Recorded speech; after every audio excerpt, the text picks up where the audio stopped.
What up, everybody, and welcome back to Baz on Blades. My name is Baz, and I talk about blades, but that's not a blade in front of you, that's a pistol. Well, we're going to be Baz on pistols today. I'm not going to change the channel name, but just pretend, everybody, okay? I was just talking to somebody on Facebook, on a page on Facebook that I frequent, and they had gotten a new leather holster for their pistol. And, on a leather holster that is a molded leather holster, the fit is pretty tight when you get it. Depending on what type of holster it is, whether it's inside the waistband, outside the waistband, the construction type of it, it actually could be too tight when you first get it, and you need to stretch it just a few thousandths of an inch. You don't want it to be loose. But you need to be able to pull that pistol out, especially once you've got belt pressure on it, because any holster will get tighter on your pistol once you cinch it down with any pressure with your belt. I've heard all kinds of crazy things about how to loosen up a holster, and most of them you absolutely do not ever want to do. The number one thing, don't put anything on your holster that you would put on your boots. Okay, boots you want to break in and be soft and comfortable. Holster you want to be protected, but you want it to remain firm.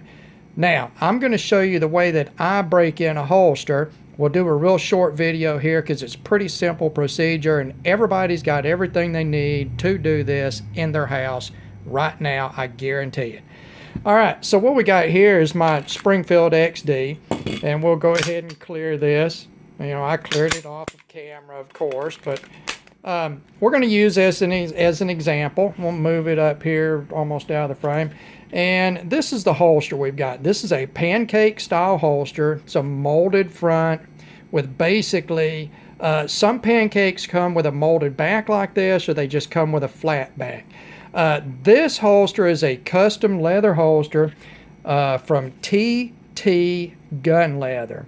That is Tim Thurner. He is a custom holster maker. He's fairly well known. He has reasonable prices. Here is his information. Feel free to pause and read that at your leisure.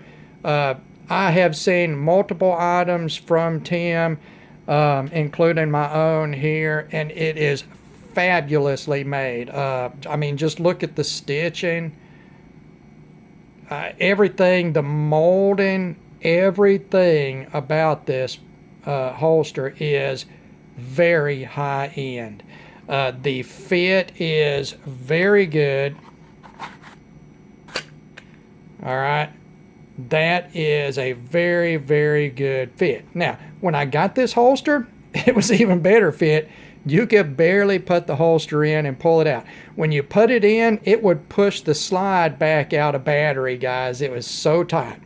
So, I had to figure out a way to do this.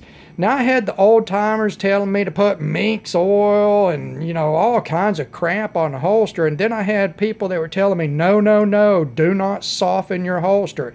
And you do not want to soften your holster. Okay, you hear this? Okay? This is what you want right here. You want a crush-proof shell. Now, remember, this has got pressure from your belt on it. Okay, when you take that pistol out, you don't want this to crush down, right? So you want it to stay firm.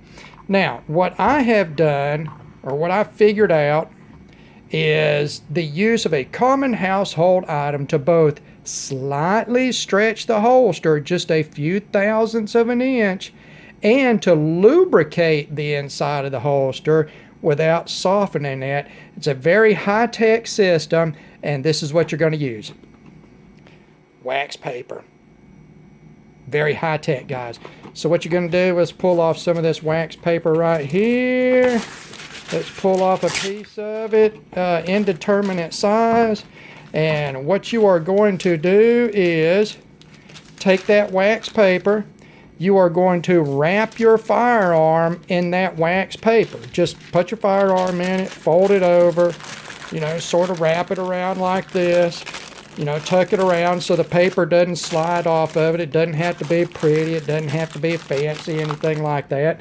And then you're going to take this holster and you're going to shove your firearm down in it. Okay, I did that pretty quick and in front of the camera, so I've got a little bit of excess bulk of paper.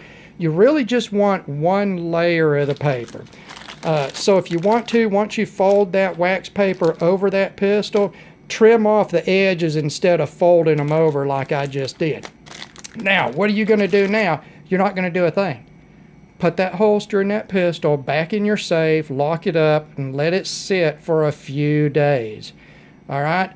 After you do that, come back to it and you're going to fidget with it. Now, as a safety reminder, never ever do anything like this with a loaded firearm, and always treat your firearm as if it is loaded, pointed in a safe direction.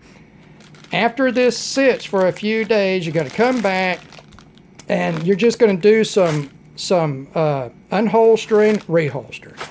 Unholster and reholster. Unholster, reholster. Just treat it like a ball bearing flipper folder that you're going to sit in front of the TV, watching the TV and playing with.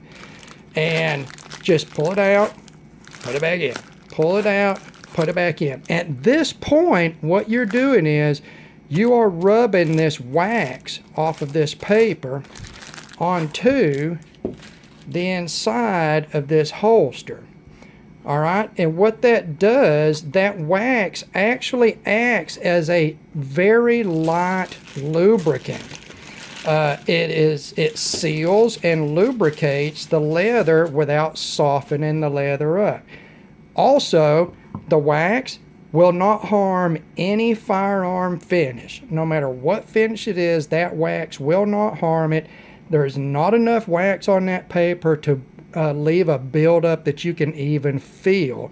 But believe me, it is there, and it makes that fit, all right, so much better and so much smoother. You've still got the retention on your holster, but it's so much smoother going in and out. You stretch that holster out just a few thousandths of an inch with the thickness of that paper, and then you lubricated the inside of the holster with that wax.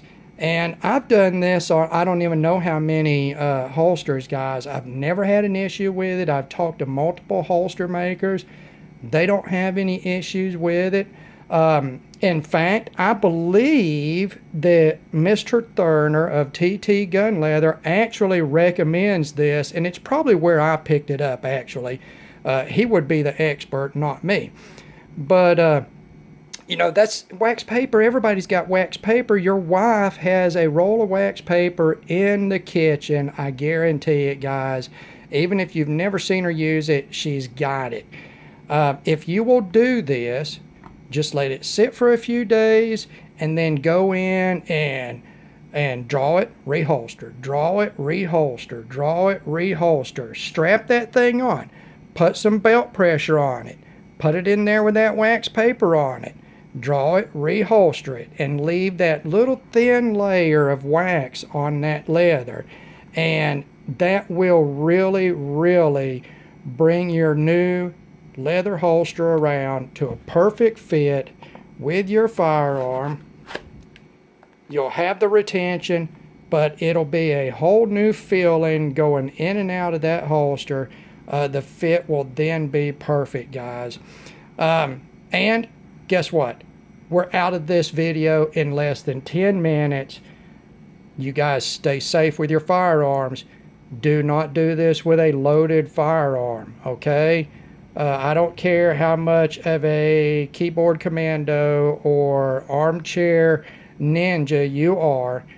Please treat that firearm like it's loaded and stay safe. Thank you guys for taking the time to watch one of my videos. God bless all of you, and we will talk to you later.